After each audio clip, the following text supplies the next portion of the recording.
Hello, students. Welcome back to your history class. This is Miss Jenny Shah teaching you history, and this is chapter 7 uh, Changing Cultural Traditions. Andres Vesalius, like we have just studied last time, she was a Belgian and she was a Belgian person, and that means she belonged to Belgium, and she was a professor of medicine at the University of Padua. He was the first one to dissect a human body. This was the beginning of modern physiology, and he wrote on anatomy in 1543. Then we spoke about the realism in sculptures, that is Donatello, who broke new grounds with his lifelike statues. Uh, his concern was to be accurate, and he was helped with the work of scientists. Just to study the bone structure, he went to the laboratories of the medical schools to make sure that his sculptures were very close to lifelike and very realistic. Then realism came into painting. Paintings became as realistic as possible, and knowledge of geometry helped this. By changing the quality of light, their pictures acquired a 3D quality in them, and now slowly oil became the medium of painting, which gave lots of richness to the color. Also, there was a lot of influence of the Chinese and the Persian art, which was made available to them by the Mughals. Then Leonardo da Vinci, who had an amazing range of interest from botany to anatomy to mathematics and art. So he painted the Mona Lisa and the Last Supper, and one of his dreams was to be able to fly. He had spent years observing birds in flight and designing a flying machine. He signed his name as Leonardo da Vinci, which means a disciple of experiment. About the architecture, there was a new Roman style in architecture. The Roman style started to be called as classical. The popes used to encourage the study of Rome's history. Archaeology was developed as a new skill that was excavating the ruins in Rome were excavated by these archaeologists, and this new skill was developing. Then Michelangelo Buonarroti, he was a painter, a sculptor, and an architect. He painted the ceiling of the Sistine Chapel in Rome for the Pope. He made sculptures called the Pietà in Rome. He designed the dome of St. Peter's Church. Then there's Filippo Brunelleschi. He designed the spectacular Duomo of Florence, that is the Cathedral of Florence. Then the printing, the first printed books for printing technology, firearms, compass, abacus. These were all the inventions that were made. Europeans were actually indebted to the Chinese and the Mughal rulers. In 1455, 150 copies of Bible were printed in a workshop of Johannes Gutenberg. He was the German who made the first printing press. Because of printing, by 1500, many classical texts, nearly all Latin, nearly all that were available in Latin had been printed in Italy. Students now did not have to only depend on lecture notes. Ideas, opinions, and information moved more widely and more rapidly than ever before. This developed the reading habit amongst the people. And the chief reason that the humanist culture of Italy spread more rapidly across to the Alps was the printing of books, because this got it possible for the culture to reach Alps. Then a new concept of human beings was developed. The control of religion over the human life was slowly lost. Italians attracted to material wealth, power, and glory. And Francisco Barbera, he wrote on a, a pamphlet on acquisition of wealth as a virtue. Then Lorenzo Valla, he wrote on pleasure. He believed that the study of history leads man to strive for a life of perfection. He criticized the Christian injunction against pleasure. Niccolo Machiavelli, he was the author of the book The Prince, and in this book he wrote about the human nature in the 15th century. He believed that all men are bad and ever ready to display their vicious nature because of the fact that the human desires are insatiable. The most powerful motive of Machiavelli is self interest. Then we spoke about the aspirations of women. The new ideal of individuality and citizenship did not include the women, and especially in the men from the aristocratic families. You know, they had these families, they dominated the public life, and in these families the men were the decision makers. They educated their son to take place of the to take place in the family business or to take place in the public life. Dowries were invested in the family business. Women had no say how their husbands should run their business. Marriages were intended only to strengthen business alliances. So, if a lot of money, if adequate dowry could not be arranged by a family, then the daughters were sent to convents to live their life as a nun. The position of women in these families of merchants was higher in comparison to the aristocratic family. Okay, then Cassandra Fidel, she was a renowned women scholar in Venetia, Italy. She had proficiency in Greek and Latin. She wrote, every woman should seek and embrace the study of letters, even though promises and offers, even though it does not offer any reward to women and no dignity. She questioned the idea that women were incapable of achieving the qualities of a humanist scholar. Fidel was invited.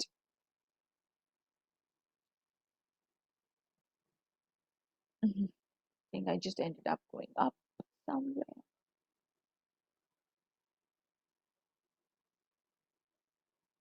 Yes. Fidel was invited to give orations at the University of Padua. She criticized the republic that favored the desires of men over those of women. Then Isabella de Este, uh, sh- Marchesa of Mantua, she was the wife of the noble in Mantua. She ruled the state of Mantua while her husband was absent. There was a Reformation. The Reformation was a major 16th century European movement which aimed at reforming the beliefs and practices of the Roman Catholic Church. Reformation started in Germany. The leaders of Reformation were Thomas More, author of Utopia in England, Erasmus from Holland, Martin Luther from Germany, Ulrich Zwingli from Switzerland, and Jean Calvin from Switzerland. The background of Reformation is basically that the Christian humanists like Thomas More in England and Erasmus in Holland felt that the church had become an institution marked by greed and extorting money.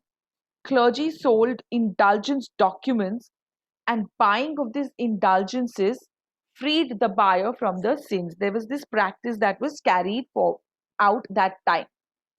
So what did they do is they started to print the translations of Bible in the local language, and they convinced the people that Bible or the religion did not permit any such practices of buying indulgences.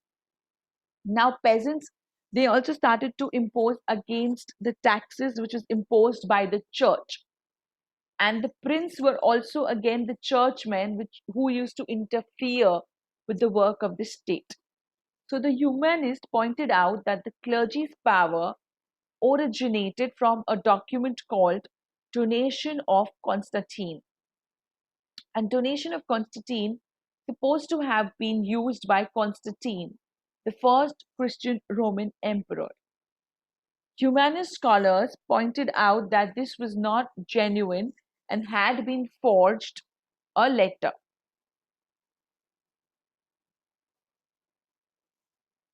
So now the humanist scholars, they said that this letter, this donation of Constantine is not real, and it is a forged document. Then Martin Luther, he was a Protestant Reformation. Okay, he was the leader of the Protestant Reformation in Germany. What did he do? Was he was a German monk, and he launched a campaign against the Catholic Church. He argued that a person does not need a priest to establish a connection with the God. Martin Luther writes the 95 Theses in 1570. He translated the Bible in German into German. He asked his followers to have complete faith in God, for faith alone will guide them to the right life and entry into heaven. The Protestant Reformation, this led to the churches in Germany, in England, and Switzerland to break their connection with the Pope and the Catholic Church. The king and queen from then onwards, uh, became the head of church in England. In France, the Catholic Church allowed Protestants to worship as they chose.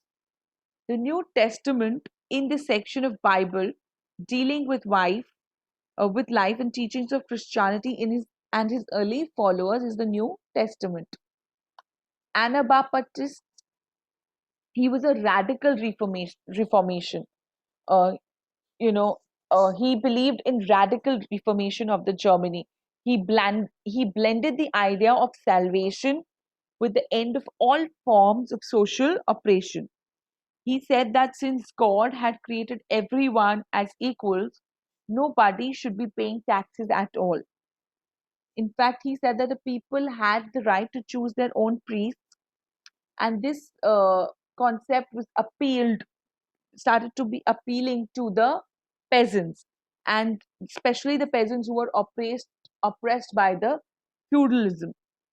Luther did not support radicalism. Martin Luther did not support this radicalism, and he called all the German rulers to suppress the peasants' rebellion in 1525. Now, Counter Reformation. Counter Reformation, the reform movement in the Roman Catholic Church following the Reformation. In Spain and in Italy, the churchmen started to emphasize the need for a simple life and service to the poor.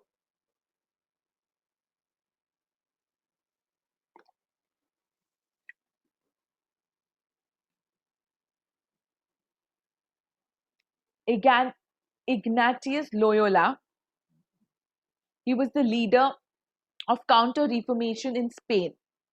He attempted to combat the Protestantism in Spain.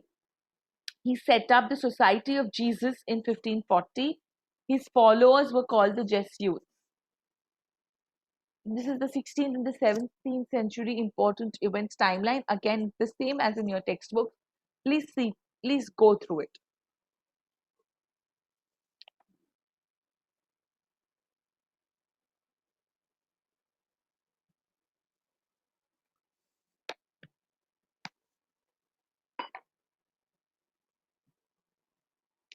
The scientific revolution happened, the Copernicus revolution. The scientist was the Copernicus. His work was the revolution, the Revolutionibus. Then there was Johannes Kepler. He wrote the Cosmographical Mystery. Then there was Galileo Galilei. He wrote the Motion. And then finally, the Isaac Newton, who wrote the Principia Mathematica. Speaking about the Copernican revolution, Christian used to believe that Earth was a very sinful place, and the heavy burden of sin has made it immobile. So the Earth stands at the center of the universe, and the planets move around the Earth. Now, Copernicus asserted that the planets, including Earth, rotate around the sun. He was afraid of the possible reaction to this theory by the clergymen, and so he did not want his manuscript to be printed. But on his deathbed, he gave it to his follower, Joachim Rethicus. We're talking about Johannes Kepler. He wrote the cosmographical mystery.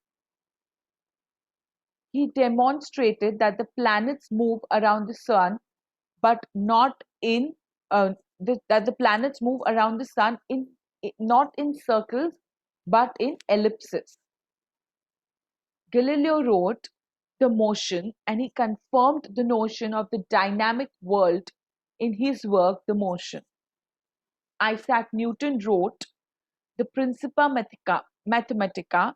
The scientific revolution in science reached its climax when Isaac Newton wrote the theory of gravitation. Now, thinkers showed that knowledge was based on observation and experiments and investigation into physics, chemistry, and biology started to rapidly expand. Historians labeled this new approach as scientific approach. God began to replace nature by the source of creation. Even those who had faith in the God started to think about a distant God. Now, the private and public spheres, phases of life of people started to become separate, and Europe started to have their own separate sense of identity based on languages. So, the scientific societies which propagated the science culture was the Royal Society in London, established in 1662, and the Paris Academy in Paris in 1670. Then there came Peter Burke of England, who suggested that Burckhardt was actually exaggerating about the difference between this period and the one that preceded it by using the term Renaissance. So, according to him, there was no Renaissance in the 14th century. Okay, he said that scholars, even in the earlier century had been familiar with the Greek and Roman cultures. He further states that the religion still continued to be an important part of people's life even during and even after Renaissance. He projected Middle Ages as a period of gloom and lack of development, and he said this was only generalization and simplification. Many elements associated with Renaissance in Italy can be traced back to the 12th and the 13th century. In the 9th century in France, there had been a similar literary artistic bloom, and the Europeans learnt not just from Greeks and Romans, but also from India, China, Central Asia, Iran, Iraq, and Arabia. So, this was the entire chapter at two go because it was yesterday and today. I hope you all have written down notes. From next class, we will be discussing a few question and answers, and then we'll quickly go to the next chapter. Till then, children, stay home, stay safe, take care, keep learning. Thank you.